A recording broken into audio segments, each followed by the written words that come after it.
Je reconnais maintenant la députée de Darcy-McGee. Merci, Madame la Présidente.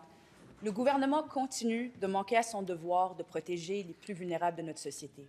Il était aberrant d'apprendre que 2 personnes souffrant d'une déficience intellectuelle en situation d'itinérance, Mélissa et Jérémy, habitent dans les métros de Montréal depuis 2 ans et que 2 CIUS et le curateur public étaient au courant.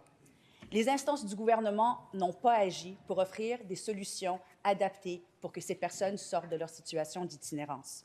Soit on a fermé les yeux, soit on a fait de l'aveuglement volontaire. Le gouvernement nous dit et va nous dire qu'on met de l'argent en matière d'itinérance, mais où va cet argent? Où sont les résultats? Madame la Présidente, le gouvernement caquiste abandonne les personnes les plus vulnérables de notre société. Combien d'autres cas semblables sont connus par des CIUS et qui ne sont pas pris en charge? La réponse du ministre responsable des Services sociaux.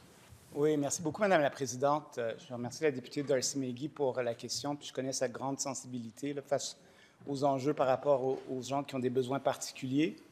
Juste dire que je ne m'avancerai pas sur ce cas particulier parce qu'il y a vraiment des raisons particulières qui expliquaient cette situation-là. Mais je veux rassurer tout le monde, ils sont maintenant à l'abri, ces 2 personnes-là. Maintenant, qu'est-ce qu'on a fait pour les personnes avec des problèmes, avec un handicap en situation d'itinérance? Dans le programme PRISP qu'on a développé, Itinérance Santé Mentale, on permet également des entrées rapides en logement pour les personnes qui ont une déficience intellectuelle ou un trouble du spectre de l'autisme, parce que c'est souvent des personnes qui ont de la difficulté à avoir accès aux refuges, qui ne veulent pas aller dans les refuges ou qui ne se sentent pas bien, par exemple, dans un refuge qui est très bruyant. Si on a un trouble du spectre de l'autisme, c'est très difficile. Donc, pour eux, la solution, c'est vraiment d'aller le plus rapidement en logement, avec ce qu'on appelle des entrées rapides en logement. Et ils font partie des 200 qu'on veut sortir de la rue chaque année à Montréal et des 100 qu'on veut sortir de la rue chaque année à Québec, Madame la Présidente. Puis je rappellerai à tout le monde ici que le modèle de logement supervisé, c'est au Québec qu'on l'a développé, c'est nous autres qui l'avons développé, puis qu'on va continuer à appuyer ce modèle-là. Première complémentaire. Madame la Présidente, est-ce que la solution mentionnée est celle à long terme? Parce que Mélissa et Jérémy disent on ne veut pas vivre dans la rue, on veut un toit. Une demande tout à fait légitime de la part de personnes vulnérables, mais il y a un manque criant de milieux de vie adaptés pour les personnes avec une déficience intellectuelle. Est-ce que le ministre va toujours attendre que ces histoires tragiques paraissent dans les médias avant d'agir? Madame la Présidente, qu'est-ce que le ministre va faire dès maintenant pour s'assurer qu'une telle situation ne se reproduise pas? La réponse du ministre. Okay, donc, 2 parties à la réponse. Premièrement, ce qu'on appelle le logement supervisé. On sait que ces gens-là étaient souvent institutionnalisés, puis nous disaient on ne veut pas aller en CHSLD, on ne veut pas aller dans des ressources de ce genre-là. Donc, on a développé des appartements supervisés, on en a annoncé ensemble pour que ces gens puissent vivre leur vie à leur plein potentiel. Puis ça, on va continuer à appuyer sur ça. On en a développé partout au Québec, Montréal, Trois-Rivières, Sherbrooke, partout au Québec.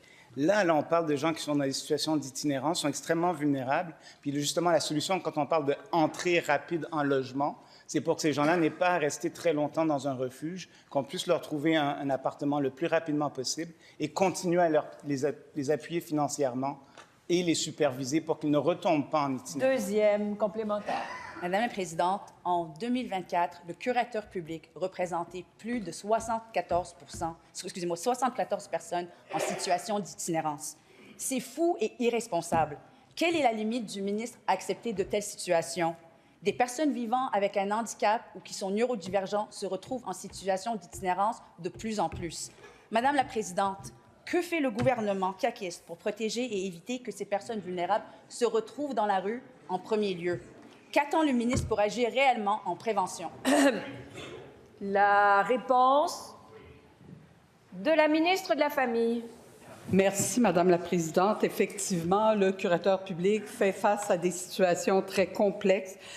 À l'itinérance qui est de plus en plus présente, notre gouvernement met en place des soutiens. D'ailleurs, le curateur public, l'année dernière, a réussi à réintégrer en logement, à pouvoir installer 57 itinérants qui étaient justement sous curateur public. Donc, les efforts se font. On travaille en étroite collaboration avec les services sociaux pour s'assurer justement de pouvoir bien desservir cette clientèle.